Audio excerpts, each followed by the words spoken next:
David গগিংস, যিনি 60 থেকেও বেশি আল্ট্রা ম্যারাথন কমপ্লিট করেছে, 4000 থেকেও বেশি পুল আপস করে ওয়ার্ল্ড রেকর্ড করেছে, আর তাকে দুনিয়ার নাম দিয়েছে দি টাফেস্ট ম্যান অন আর্থ। আর অনেকে তাকে মোটিভেশনাল মনস্টার এবং ডিসিপ্লিন মানুষ বলে, কিন্তু প্রথমে সে এমন ছিল না। তার ওজন ছিল 135 কিলো। 24 বছর বয়সে সে তেলাপোকা মারার কাজ করত। প্রতিটি মুহূর্তে সে ডিপ্রেশনে থাকতো। তো একদিন সে টিভিতে নেভি সিলের ডকুমেন্টারি দেখে, আর ওটাই ছিল তার ট্রিগার পয়েন্ট, এবং সে সিদ্ধান্ত নিয়ে ফেলে সে নেভি সিল হবে।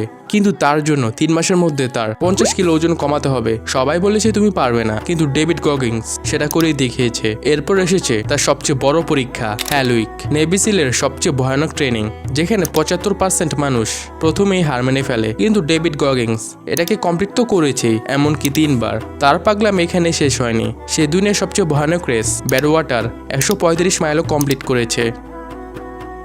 Let's create history together with 5SUG.